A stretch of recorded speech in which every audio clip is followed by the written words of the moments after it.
Halo Sumatera Utara. Selamat sore mirsa. Sumatera Utara hari ini kembali hadir menjumpai Anda Selasa 12 April 2022. Kali ini bersama saya Muhammad Azril Nasution. Dan saya Gina Febriona. Sejumlah informasi menarik telah disiapkan oleh tim redaksi kami. Berikut berita selengkapnya.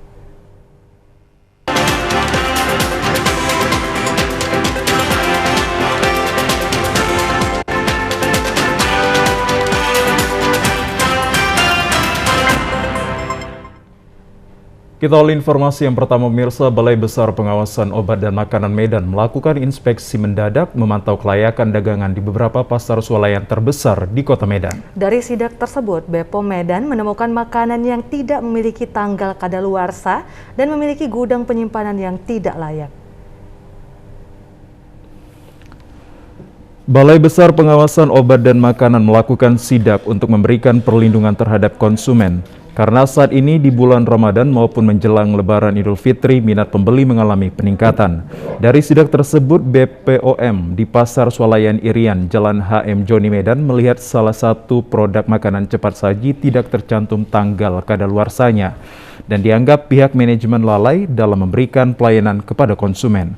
Dari temuan tersebut, BPOM Medan menegur pihak manajemen dan mengancam akan menyita produk makanan tersebut dari peredaran.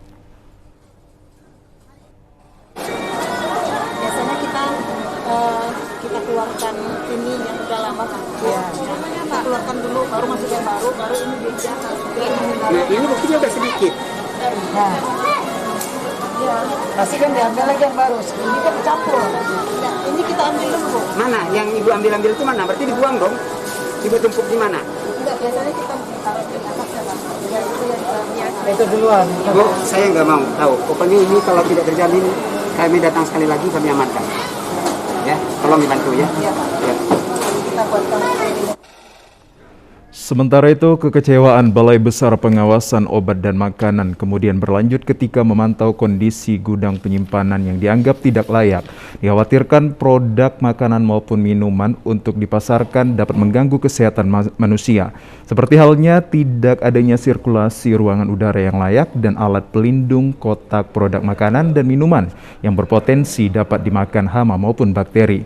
Dari beberapa temuan tersebut, BPOM Medan memberi surat peringatan kepada pihak manajemen dan berharap agar meningkatkan pelayanan kepada konsumen dengan memprioritaskan perlindungan kesehatan terhadap produk makanan dan minuman yang akan dipasarkan kepada masyarakat.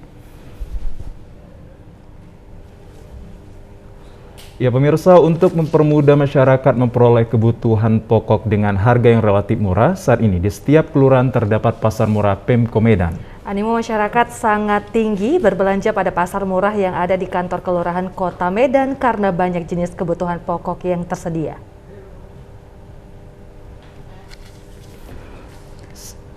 Seperti pasar murah Pemko Medan di kantor Kelurahan Tanjung Rejo, Kecamatan Medan Sunggal sejak pukul 9 waktu Indonesia Barat sudah dibuka untuk melayani masyarakat dalam berbelanja kebutuhan pokok. Salah seorang petugas di pasar murah Kelurahan Tanjung Rejo, Rasini, mengaku animo masyarakat sejak tanggal 30 Maret kemarin sangat tinggi, terbukti dari omset penjualan minimal perharinya sebesar 4 juta rupiah.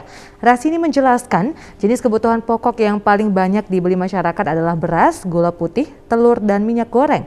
Dikatakan dalam waktu dekat pasar murah Pemko Medan ini akan menyediakan tepung dan aneka bahan pembuatan kue.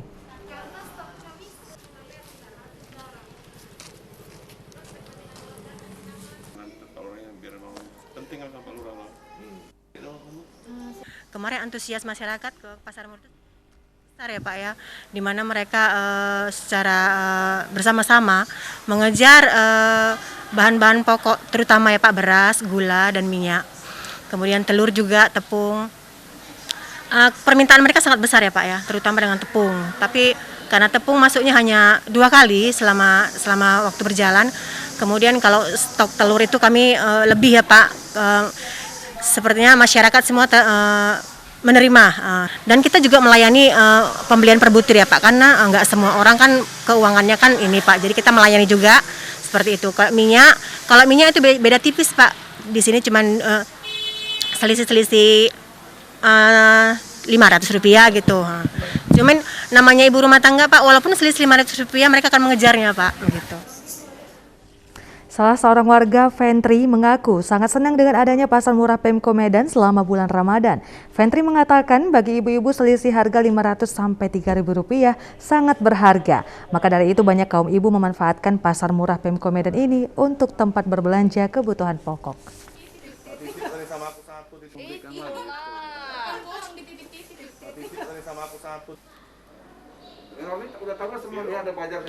Menguntungkanlah, harga lebih mereng, jadi kan bisa beli yang lain gitu. Tapi dibatasi nggak sih Kak? Ada yang dibatasi, ada yang enggak. Tapi bisa tiap hari nggak sih belanja di sini? Boleh. Jadi Kakak selama ada pasar murah ini udah berapa kali belanja kemari? Kurang lebih baru 4 kali. 4 kali. Kalau untuk harga apa aja yang mungkin dijual di sini? Produk apa aja? Beras, gula, sirup, ya semualah. Tapi jauh beda nggak sih harganya dengan pasar biasa atau di warung? Ya nggak jauh kali lah. Selisih berapa? Ada yang 1.000, ada itu. Namanya ibu rumah tangga walaupun gopek kan dikejar.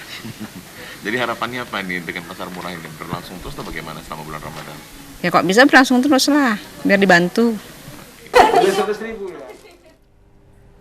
Sementara itu di sorotan lainnya pemirsa, seorang anggota perwira Polri tewas usai melakukan pamaksi demo mahasiswa di kota Kendari, Sulawesi Tenggara pada Senin sore. Anggota Satuan Brimob berpangkat Invertur 2 tersebut akan dimakamkan di kampung halamannya di Kabupaten Mandailing, Natal.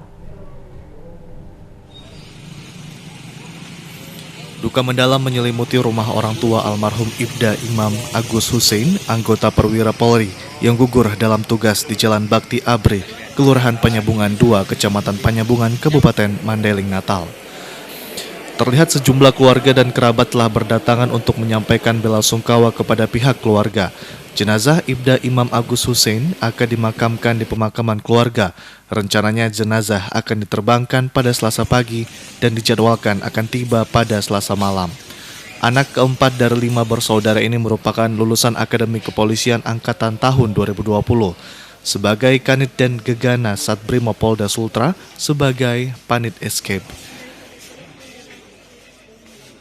Sama pemerintah Kabupaten Natal tentunya seluruh jajaran turut berduka cita mendukung bagian daripada putra terbaik Mandailing Natal gugur dalam menjalankan tugas. Tentunya kita dalam hal ini pemerintah turut melakukan yang sedang. Meski dinyatakan tewas usai bertugas mengawal aksi demo mahasiswa di Sulawesi Tenggara, namun hingga saat ini belum ada pernyataan resmi penyebab kematian korban. Berdasarkan info di lapangan, korban meninggal karena kecelakaan saat akan menaiki kendaraan lapis baja yang digunakan saat mengamankan aksi demo di depan kantor DPRD Kendari. Berdasarkan surat edaran Satuan Tugas COVID-19 mengenai syarat mudik Idul Fitri harus mendapatkan vaksin hingga dosis ketiga. Ya, Polres Tanah Karo kejar target vaksinasi booster atau vaksin dosis ketiga agar masyarakat nantinya dapat melakukan perjalanan mudik.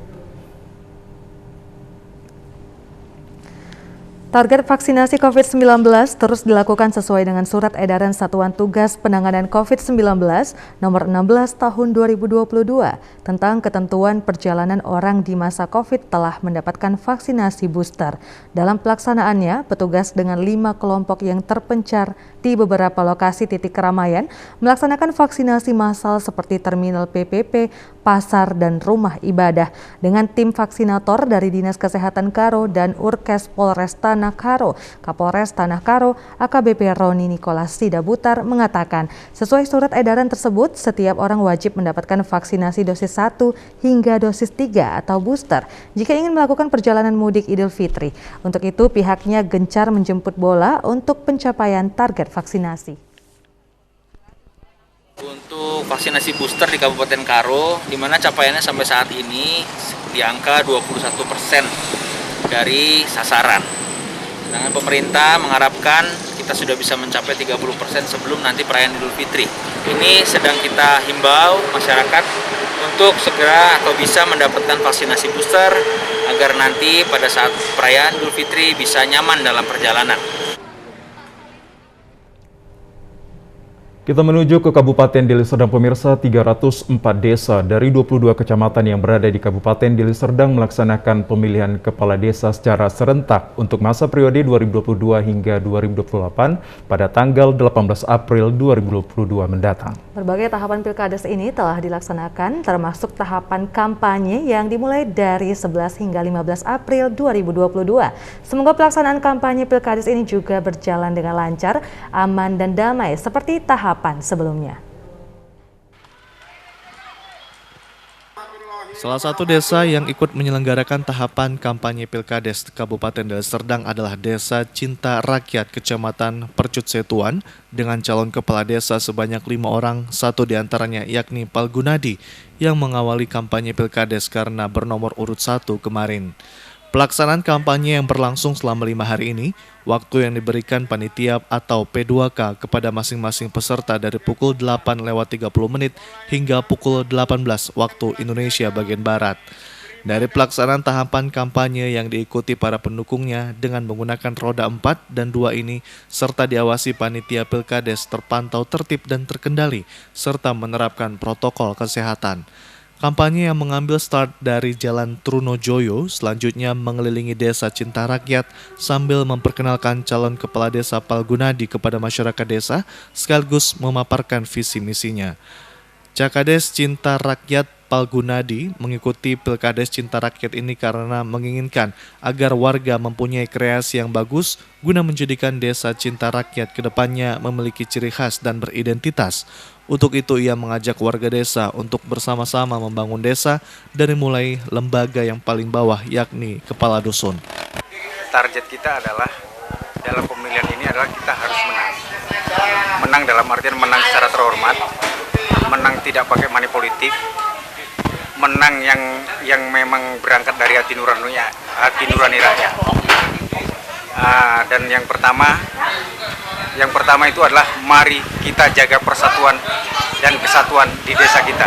Langkah tim 1 yang sudah dilakukan adalah silaturahmi kepada seluruh komponen yang ada di Desa Cinta Rakyat. Ya, dan semoga dengan silaturahmi itu masyarakat Desa Cinta Rakyat dapat memberikan doa restunya kepada nomor urut 1 Palgunadi. Ketua P2K Desa Cinta Rakyat Teguh Purnomo mengatakan pihaknya akan mengawal kampanye ini agar tidak terjadi kesalahan. Disiplin. Yang kedua membawa TNI Polri. Yang kedua tidak boleh membawa yaitu kepala dusun, anak-anak. Itulah yang tidak dibolehkan di dalam kampanye ini. Pada dasarnya pilihan itu ada yang menang dan kalah.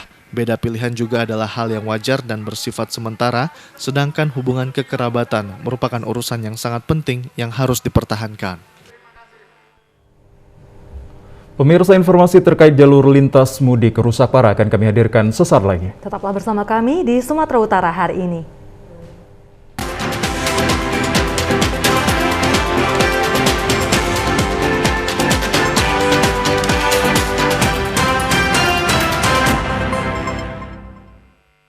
Assalamualaikum warahmatullahi wabarakatuh.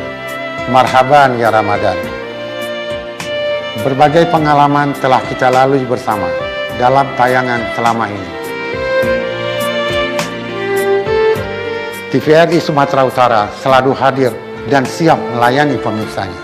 Saya, Tahrizal, Kepala TVRI Sumatera Utara, beserta seluruh karyawan dan karyawati mengucapkan selamat menunaikan ibadah puasa Ramadan 1443 Hijriah. Mohon maaf lahir dan batin.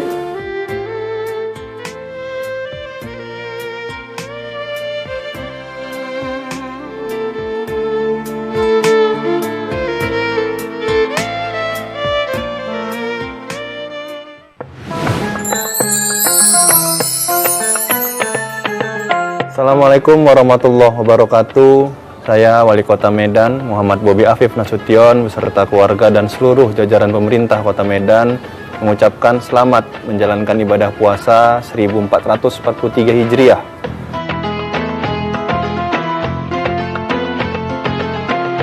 Jadikan bulan suci Ramadan ini momentum masyarakat Kota Medan untuk berkolaborasi menuju Medan yang berkah.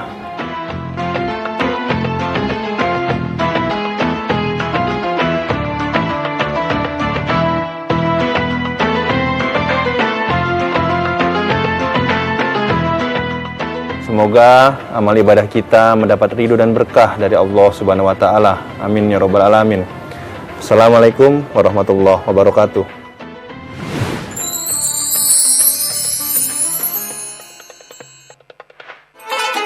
Assalamualaikum warahmatullahi wabarakatuh. Saya Mutia Hafid, Ketua Komisi 1 DPR RI, mengucapkan selamat menjalankan ibadah puasa Ramadan 1443 Hijriah. Semoga amalan ibadah puasa kita mendapatkan balasan yang baik dan kita semua diberi pengampunan di bulan Maghfirah ini. Terima kasih.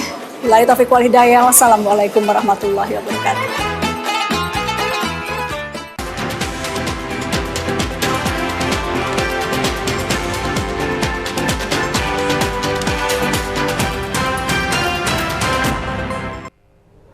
Terima kasih pemirsa, Anda masih bersama kami. Menjelang mudik Lebaran Idul Fitri, sejumlah ruas jalan di Kabupaten Langkat masih dalam kondisi rusak. Kerusakan jalan lintas ini disebabkan truk melebihi tonase melintas setiap hari untuk mengangkut material penimbunan proyek jalan tol Kabupaten Langkat menuju Aceh. Inilah jalan lintas utama dari Kota Binjai menuju Kabupaten Langkat hingga perbatasan Sumatera Utara dan Aceh. Jalur ini merupakan jalur utama yang akan dilalui pemudik saat mudik Lebaran dari Provinsi Sumatera Utara menuju Aceh. Daerah terparah rusaknya jalan lintas adalah di Kecamatan Hinai, Kecamatan Tanjung, dan Kecamatan Gebang. Rusaknya jalan lintas ini disebabkan melintasnya truk melebihi tonase untuk proyek pengerjaan jalan tol Kabupaten Langkat menuju Aceh. Saat ini kondisi jalan lintas Sumatera masih rusak meski sudah dilakukan perbaikan dengan cara tambal sulam. Namun hanya beberapa jalan utama yang dikerjakan seperti di Kecamatan Stabat. Di sejumlah ruas jalan banyak terdapat lubang besar yang mengganggu dan membahayakan para pengendara. Seperti di Kecamatan Binjai, Kabupaten Langkat, jalan berlubang besar dan jalan bergelombang harus dilalui warga jika hendak menuju Aceh dari Medan.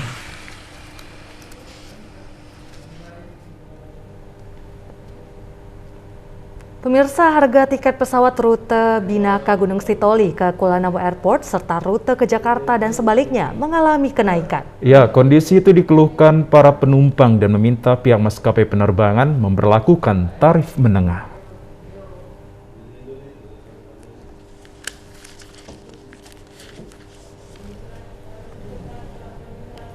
Untuk rute Gunung Sitoli, Kuala Namu dan sebaliknya saat ini Rp1.100.000.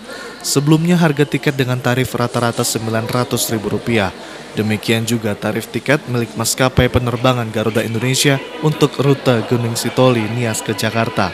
Atau sebaliknya termasuk tinggi yakni Rp2.100.000 dan sebelumnya juga sebesar Rp1.400.000.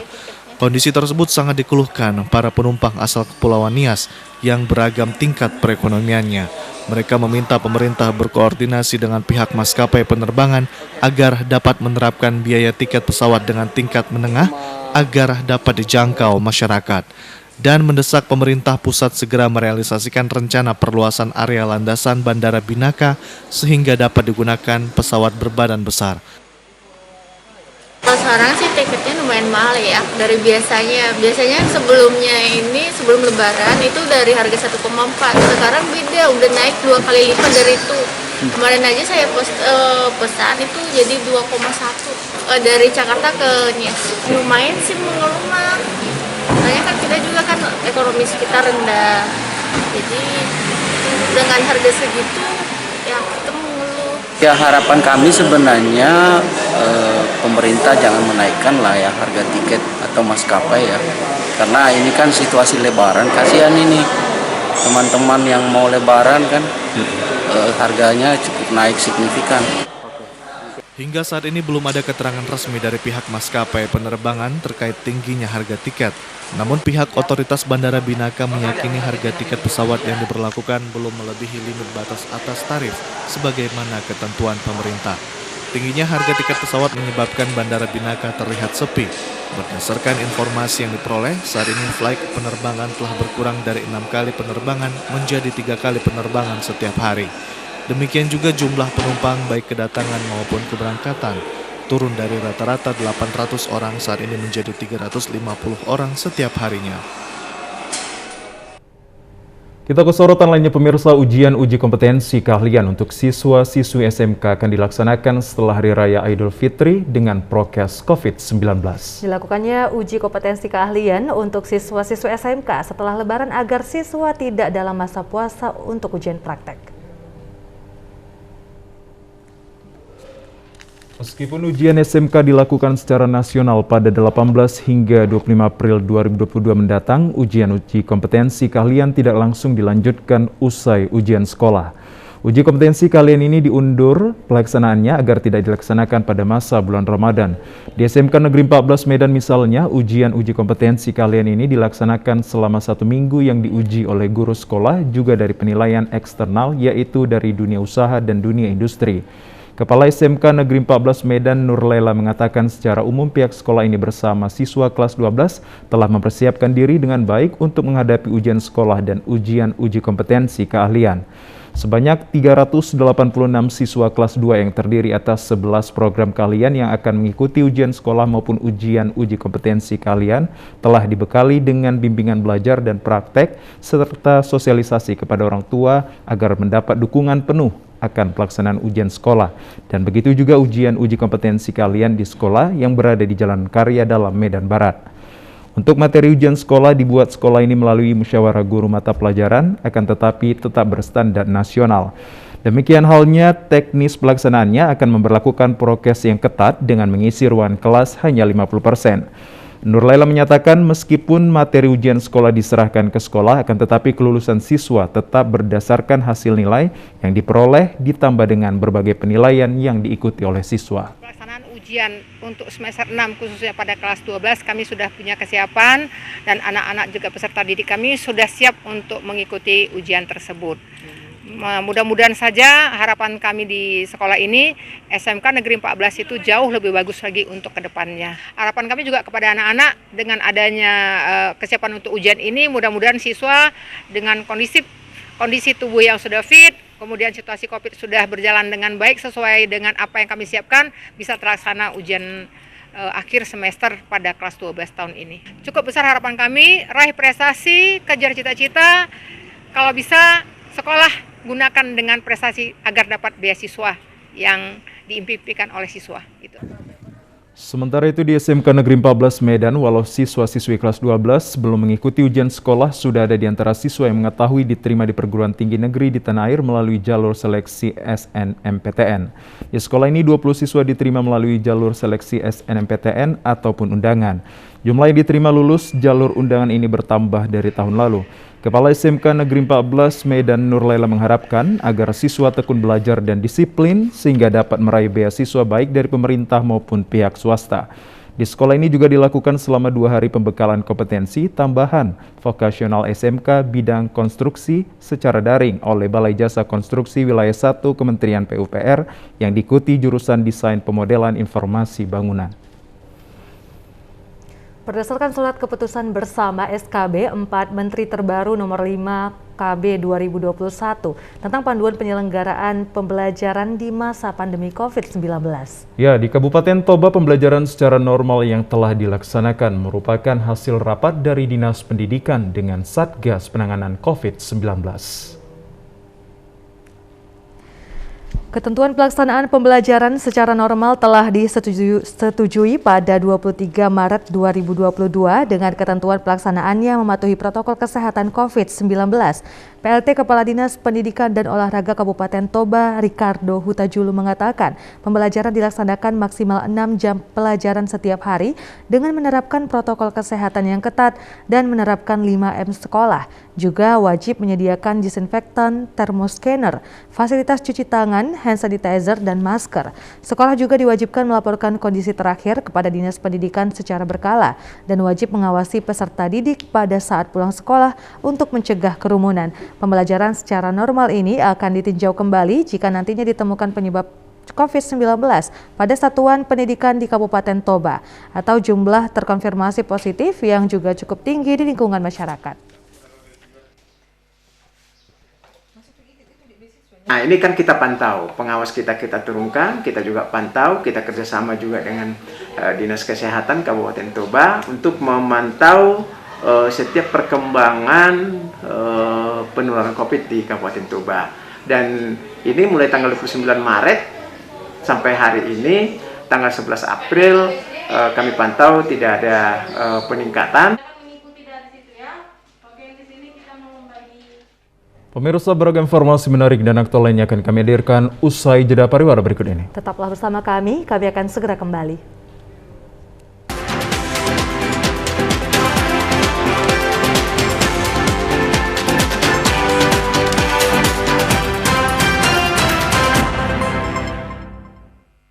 Lebaran Bapak pulang kan? Gimana puasanya tadi? Yakin bisa dapat sebulan penuh? Yakin dong Pak. Biar semangat toh puasanya. Kalau lulus puasanya nih, Bapak hadiah sepeda. Gimana? Sepeda? Beneran Pak? Yeay! Bentar ya, Dit. Enggak, Pak. Yang M2 ya, Pak? Oh iya, duduk dulu, Mas, Mbak. Berita terkini, memasuki awal bulan Ramadan, masyarakat diimbau untuk tetap berjaga-jaga serta menghindari Sudah, Pak. Jadi berapa ya? 20.000, Mas. Oh, 20.000. Sebentar. Kembaliannya? Iya. Oke. Makasih ya, Pak ya. Sama-sama. Es dawetnya berapa, Pak? Biasa, Pak. Bapaknya bayar banyak banget. Lihat deh. Heran aku, Bu. Udah lama lo nggak rame kayak gini. Ini loh Pak, lagi rame di sosmed. Mencintai tanpa pamrih selalu menghasilkan sesuatu untuk dihargai. Seperti saat kamu mencintai rupiah dengan mengenal, merawat, dan menjaga.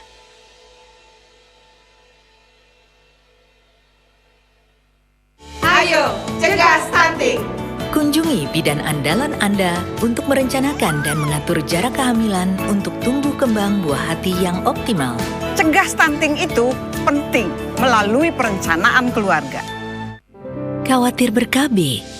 Tunda kehamilan dan raih cita-cita dengan Andalan FA. Andalan laktasi untuk ibu menyusui. Ber-KB itu mudah. Andalan pilihan perempuan Indonesia.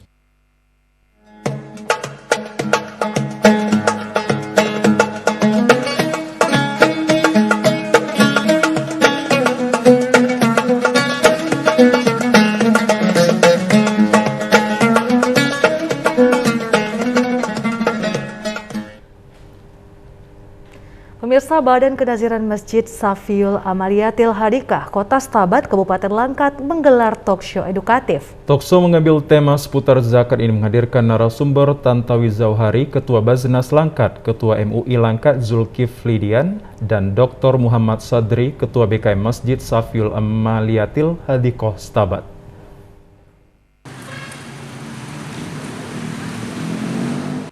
Kegiatan ini dilaksanakan dalam rangka membekali pengetahuan tentang zakat, infak, sedekah, dan wakaf, sekaligus berbagi ilmu dan menambah wawasan tentang manajemen zakat yang ada di masyarakat, sekaligus mengaplikasikan generasi muda Islami dalam kegiatan kemasyarakatan yang diikuti mahasiswa Sekolah Tinggi Keguruan dan Ilmu Pendidikan STKIP Al-Maksum Langkat, yang bertujuan agar memiliki pandangan luas mengenai zakat produktif sekaligus mengisi waktu menunggu waktu berbuka puasa.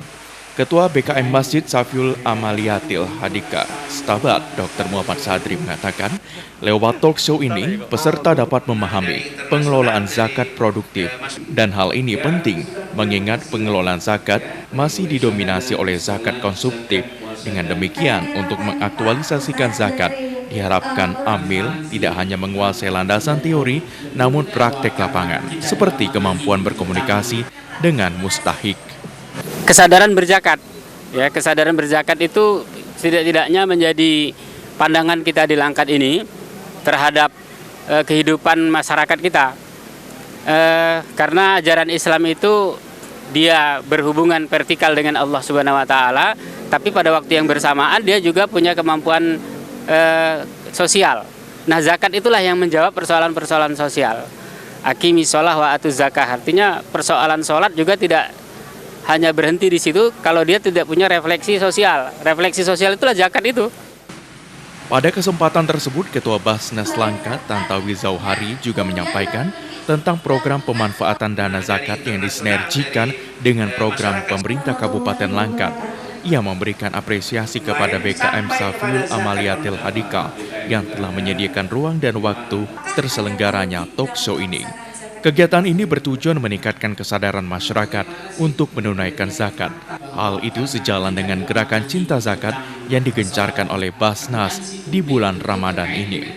Dalam mencapai visi sebagai pilihan pertama pembayar zakat, Basnas Langkat akan terus menguatkan layanan dalam menunaikan zakat infak dan sedekah, serta memperkuat syiar dakwah agar lebih banyak masyarakat dapat menikmati layanan kemudahan berzakat melalui Basnas. Kegiatan ini kita lakukan sebagai sosialisasi kepada khususnya mahasiswa agar mahasiswa ini paham terhadap zakat, dan kita berharap mahasiswa ini yang punya intelektual bisa memberikan pengetahuan itu kepada orang tua sehingga orang-orang tua dari mahasiswa ini semakin bersemangat untuk berzakat. Kemudian nilai-nilai yang terkandung untuk keagamaan ini semakin kuat terhadap generasi muda kita sehingga mereka cinta terhadap agama kita.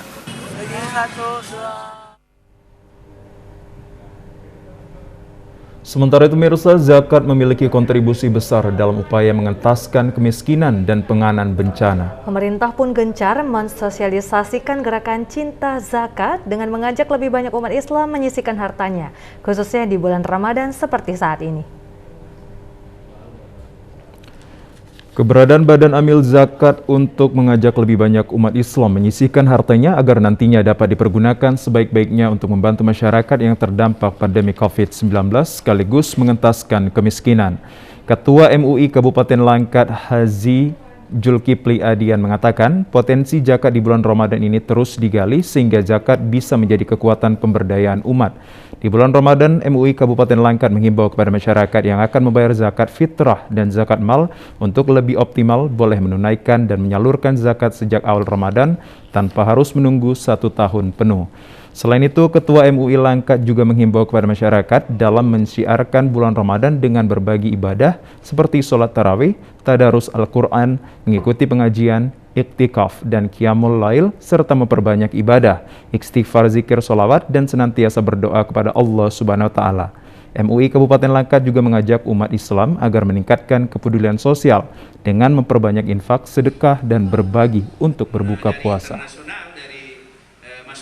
Sebagai upaya tawaran dari Majelis Ulama Kabupaten Langkat untuk mencoba menyadarkan masyarakat dari tinjauan agama sehingga mereka diharapkan ke depan untuk lebih menyadari diri bahwa hidup ini adalah untuk upaya mendekatkan diri dan beribadah kepada Allah Subhanahu wa Ta'ala. Di satu ayat Allah ceritakan di Al-Quran, "Wa ma khalaqtul jinna wal insa illa liya'budun," bahwa aku, kata Allah, tidak ciptakan manusia kecuali untuk beribadah kepadaku. Barangkali dengan ibadah yang terus-menerus kualitasnya, kuantitasnya, maka diharapkan insya Allah ke depan masyarakat kita semakin mendapat rahmah sebagai turunnya Ramadan ini penuh dengan rahmah, maghfirah, dan juga itqum minan nar, di mana bulan itulah yang kita harapkan.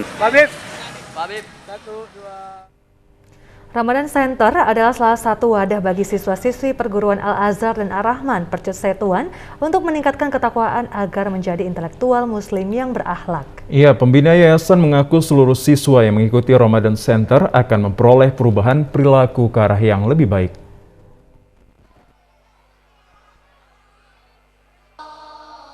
Pelaksanaan Ramadan Center ini berlangsung selama 4 hari dan akan diakhiri dengan buka puasa bersama. Pembina Yayasan Hajah Rahmah Nasution, Haji Mahyujar Nasution mengatakan, perguruan Al-Azhar setiap tahun menyelenggarakan Ramadan Center dengan tujuan agar seluruh siswa-siswi yang mengikutinya memperoleh ilmu agama yang baik sekaligus meningkatkan keimanan.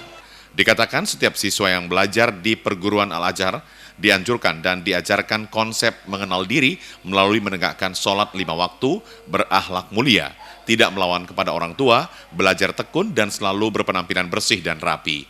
Jika ditambah lagi dengan ilmu dan pembelajaran selama berada di Ramadan Center, akan menjadikan seluruh siswa yang mengikutinya dapat menerapkan hal-hal yang sudah diajarkan selama ini di perguruan Al-Azhar dan Ar-Rahman.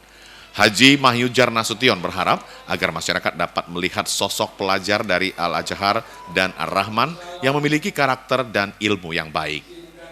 Untuk peningkatan pengamalan dan pengimanan dari ilmu agama itu sendiri, yang mana kita harapkan ini bisa menjadi dasar-dasar nantinya bagi anak-anak kita di saat bulan Ramadan untuk mengamalkan dan membaca Al-Quran, tentu mengamalkan ibadah-ibadah yang diperintahkan oleh Allah Subhanahu wa Ta'ala, sehingga nantinya mereka dapat menjadi intelektual muslim dan muslim yang intelektual di tengah-tengah masyarakat, dan dapat mewarnai tentunya, memberikan bias bagi masyarakat sebagai contoh dan toladan yang kami berharap mereka benar-benar menghayati dan mengamalkannya nanti,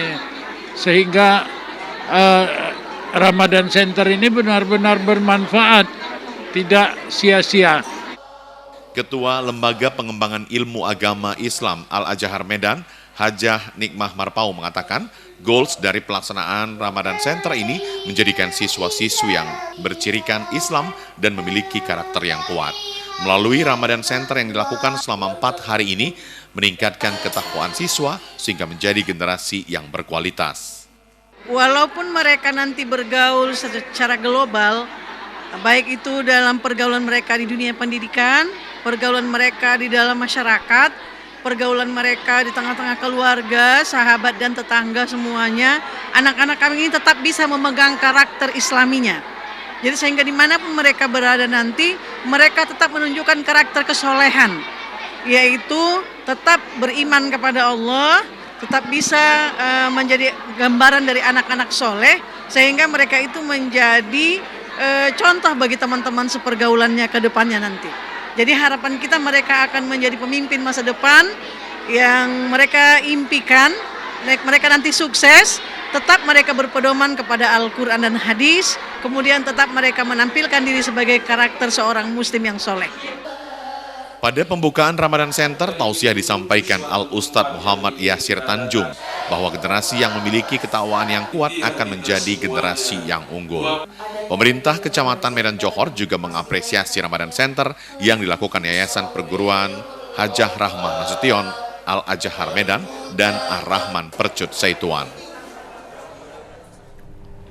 Kita ke sorotan lainnya pemirsa, permintaan kulang kaling Spiro Kabupaten Tapanuli Selatan meningkat 100% lebih di bulan Ramadan. Tingginya permintaan kolang kaling umumnya datang dari luar Pulau Sumatera seperti Jawa dan Batam. Para pengrajin kulang kaling di Kelurahan Baringin, Kecamatan Sipirok, Tapanuli Selatan terus bekerja keras memenuhi permintaan kulang kaling yang meningkat hingga 100% di bulan Ramadan. Sebelum Ramadan, biasanya para pengrajin hanya memproduksi 200 hingga 300 kg kulang kaling setiap harinya. Namun di bulan Ramadan ini permintaan meningkat 600 hingga 700 kg setiap hari. Namun naiknya permintaan kulang kaling ini justru berbanding terbalik dengan harga yang turun. Saat ini pengrajin menjual dengan harga Rp6.000 hingga Rp7.000 per kilogramnya. Harga ini turun dari harga sebelumnya yaitu Rp10.000 per kilogram. Turunnya harga kolang kaling akibat naiknya ongkos transportasi pengangkutan terutama ke Jawa dan juga Pulau Batam.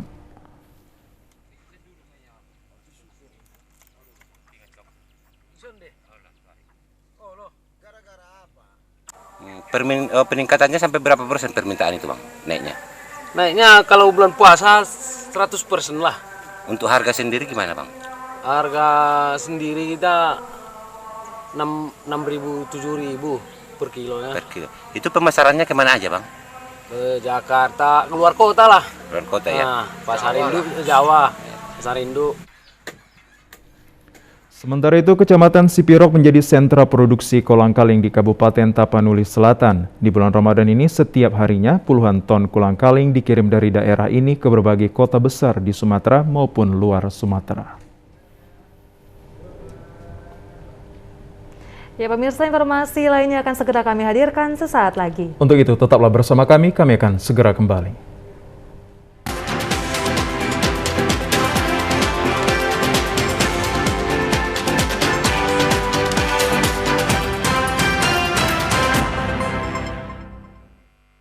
Assalamualaikum warahmatullahi wabarakatuh.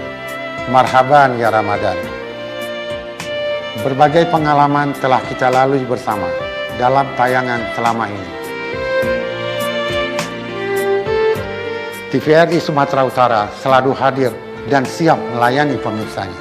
Saya, Tahrizal, Kepala TVRI Sumatera Utara, beserta seluruh karyawan dan karyawati mengucapkan selamat menunaikan ibadah puasa Ramadan 1443 Hijriah. Mohon maaf lahir dan batin.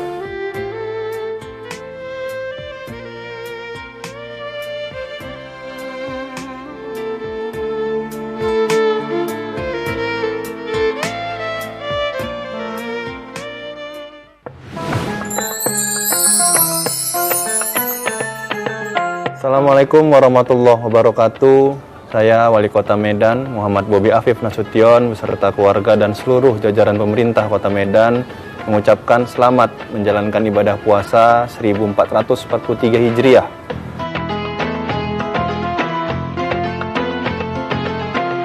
Jadikan bulan suci Ramadan ini momentum masyarakat Kota Medan untuk berkolaborasi menuju Medan yang berkah.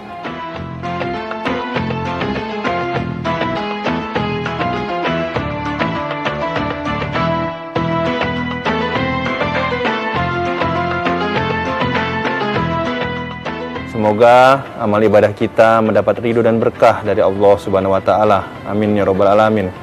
Assalamualaikum warahmatullahi wabarakatuh.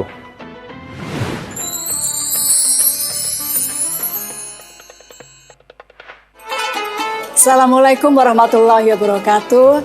Saya Mutia Hafid, Ketua Komisi 1 DPR RI, mengucapkan selamat menjalankan ibadah puasa Ramadan 1443 Hijriah. Semoga amalan ibadah puasa kita mendapatkan balasan yang baik dan kita semua diberi pengampunan di bulan Maghfirah ini. Terima kasih. Wabillahi taufiq wal hidayah. Wassalamualaikum warahmatullahi wabarakatuh.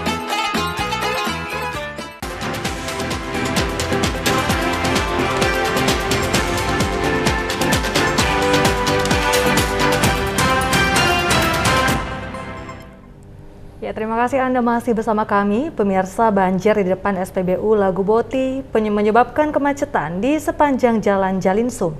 Ya, akibat banjir tersebut sebagian rumah warga tergenang air dan pengendara sepeda motor juga terganggu melewati kawasan tersebut. Beginilah kondisi di seputaran SPBU Lagu Boti akibat curah hujan yang tinggi di malam hari menyebabkan sejumlah kawasan di sepanjang Jalan Jalinsum banjir. Salah seorang warga, Hotman Sibarani, mengatakan banjir terjadi disebabkan curah hujan yang cukup tinggi dan drainase di depan SPBU tersumbat, akibatnya air hujan tidak dapat mengalir semestinya. Kondisi ini kerap terjadi sepanjang tahun. Jika curah hujan tinggi, maka banjir akan terjadi di depan SPBU Lagu Boti. Kondisi ini juga dipicu drainase yang tersumbat, batu-batu besar dan flat breaker terlampau rendah yang belum dibenahi. Banjir di SPBU juga disebabkan aliran air dari sawah penduduk tidak dapat lagi mengalir dengan baik akibat tersumbat. Sebelumnya warga telah menyampaikan kepada pihak PU Sumatera Utara pada pelaksanaan pekerjaan jalan agar membongkar drainase di depan SPBU, namun tidak dihiraukan. Hotman berharap pemerintah segera memperbaiki saluran air atau drainase yang ada di sekitaran SPBU Lagu Boti, sehingga jika curah hujan tinggi tidak lagi terjadi banjir. Di dalamnya ada sumbatan-sumbatan, ada batu-batu. Kemudian plat dekernya itu terlalu rendah. Tolong ditingkatkan perawatan drainase yang ada di setiap jalan protokol, jalan umum, di setiap kabupaten kota yang ada di Sumatera Utara ini, terutama di Kabupaten Toba. Pemirsa, Wali Kota Medan Muhammad Bobi Afif Nasution diwakili Kadispora Kota Medan Pulungan Harahap membuka rapat anggota KONI Kota Medan tahun 2022 di Medan kemarin. Rapat anggota yang berlangsung 1 hari tersebut dihadiri Ketua Umum KONI Sumatera Utara John Ismadi Lubis serta mantan Kadispora Kota Medan. Ketua Panitia Rapat Anggota KONI Kota Medan Daniel Mozart menjelaskan rapat diikuti 46 pengurus cabang olahraga, 21 koordinator KONI Kecamatan, serta 5 pengurus cabang olahraga baru yang masuk menjadi anggota KONI Medan. Ketua Umum KONI Kota Medan Edi Hasibarani mengatakan rapat anggota merupakan agenda tahunan yang merupakan amanat anggaran dasar dan rumah tangga organisasi, serta tujuannya sebagai sarana untuk mengevaluasi kegiatan tahun 2021. Menyusun program kerja tahun 2023 sekaligus persiapan menghadapi PON ke-21 tahun 2024 mendatang. Ada 3 agenda besar yang akan kita bahas di sini, tapi isu yang paling besar akan kita bahas adalah pelaksanaan Porpropsu tahun 22 dan PON 21 tahun 2024 di mana Sumut Aceh menjadi tuan rumah. Dengan rapat anggota ini kita berharap Kota Medan sebagai ibu kota provinsi dapat memberikan kontribusi atlet-atlet dan pelaksanaan Porpropsu dengan sukses. Demikian juga PON ke-21 tahun 2024. Predikat juara umum itu agak susah mengalahkan Medan sepertinya gitu. Jadi artinya target kita tidak di situ lagi. Tapi target kita berharap ada pemecahan-pemecahan rekor dan hasil-hasil terbaik lainnya gitu. Jadi kalau juara umum itu tidak lagi menjadi tagline kita, tapi paling tidak memberikan prestasi terbaik pada Porpropsu yang akan datang. Sementara itu, Wali Kota Medan diwakili Kadispora Pulungan Harahap mengatakan untuk menjadikan Kota Medan menjadi gudang atlet di Sumatera Utara maupun nasional, pemerintah kota memiliki komitmen mendukung program kerja KONI Medan. Salah satu komitmen yang segera direalisasikan adalah pembangunan sarana olahraga di beberapa kecamatan tahun 2022 serta renovasi Stadion Teladan dan Stadion Kebun Bunga pada tahun 2023. Wali Kota berharap bahwa rapat kerja bisa melahirkan program kerja yang baik dengan landasan sinergitas antara koordinator KONI Kecamatan dengan pengurus cabur, pengurus KONI Medan, serta stakeholder yang ada.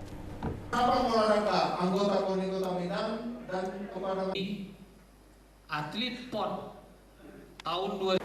Dalam rangka rapat kerja pada hari ini, mudah-mudahan dapat merumuskan program kerja ke depan tahun 2022 dan tahun 2023, dan kemudian menjelang Porpropsu dapat menyusun kegiatan-kegiatan dalam rangka pelatihan para atlet dan juga menuju PON 2024. Pak Wali Kota menyampaikan kita akan menyiapkan beberapa sarana venue olahraga di Kota Medan.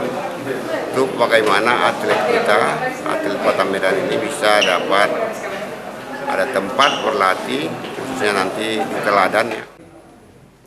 Pada acara rapat anggota KONI Kota Medan dilakukan pelantikan 21 koordinator KONI Kecamatan serta pengukuhan 5 cabang olahraga baru menjadi anggota KONI Medan. Kelima cabang olahraga yang menjadi anggota KONI Medan yakni cabur sambo, jiu-jitsu, berkuda, selam, serta cabur barongsai.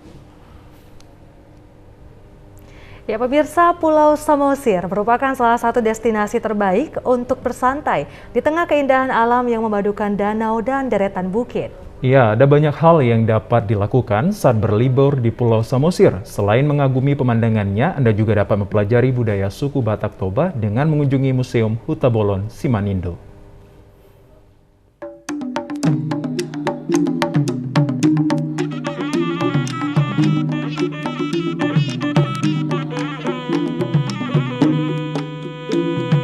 Museum Hutabolon Simanindo terletak di sisi utara Pulau Samosir atau lebih tepatnya di Jalan Pelabuhan Simanindo, Desa Simanindo Sangkal. Dari dermaga Tombok, museum ini dapat dicapai dengan berkendara menggunakan sepeda motor atau mobil dengan jarak tempuh sekitar 30 menit. Museum Hutabolon Simanindo merupakan bekas kompleks kediaman Raja Panualang Sidauruk beserta 14 istrinya. Museum ini didirikan oleh Raja Panualang Sidauruk dan resmi dialihfungsikan sebagai museum pada tahun 1971.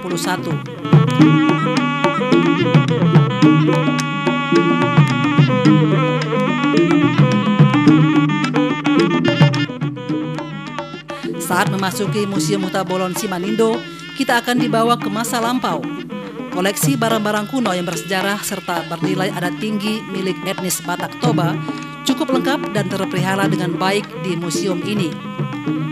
Di dalam museum ini terdapat benda-benda peninggalan Raja Batak yang telah berumur ratusan tahun, mulai dari pakaian adat, perhiasan, peralatan masak, peralatan tenun, kain ulos, persenjataan, hingga patung dan ukiran khas Batak.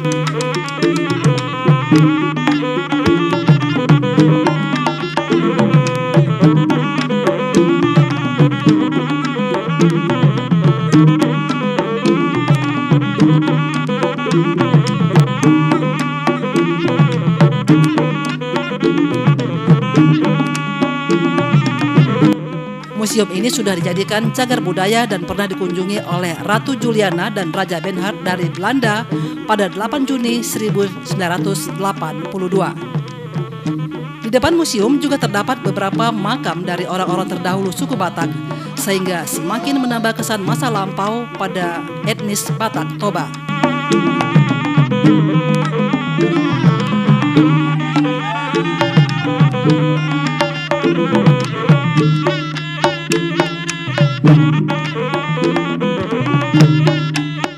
Setelah puas menjelajah museum, di samping halaman dari Museum Huta Bolon terdapat pintu gerbang yang terbuat dari batu, dan di dalamnya terdapat replika kampung tradisional orang Batak atau bahasa setempat disebut dengan Huta Bolon.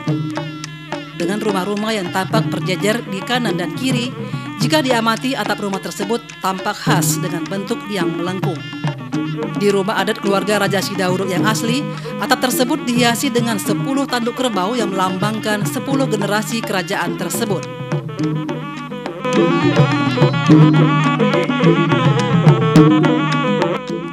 Untuk meningkatkan kembali kunjungan wisatawan ke Museum Huta Bolon, dilakukan penataan sebuah taman botani dan rumah kaca. Rumah kaca yang berada di belakang Museum Huta Bolon ini sama seperti rumah kaca biasa, bergaya arsitektur kolonial, berlapis tembok kokoh, serta dilengkapi dengan kaca. Fungsi awal rumah kaca adalah rumah pribadi keturunan keluarga Sidauruk sebelum berubah menjadi tempat berkumpul bagi warga setempat.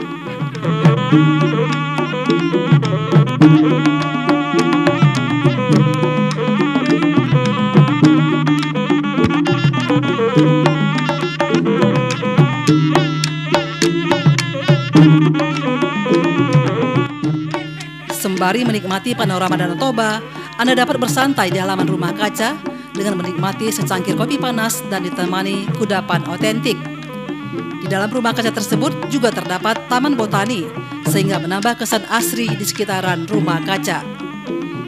Jika pengelolaan Museum Huta Bolon, rumah kaca, dan replika perkampungan Huta Bolon dapat dijaga, maka dapat menarik kunjungan wisatawan baik lokal maupun mancanegara ke Museum Huta Bolon Simanindo.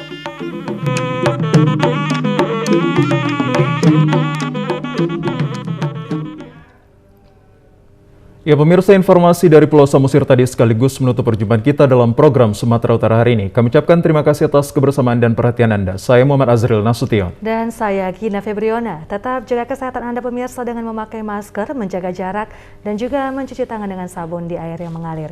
Indonesia pulih karena aku. Indonesia pulih karena kamu. Indonesia pulih karena kita. Selamat sore dan sampai jumpa.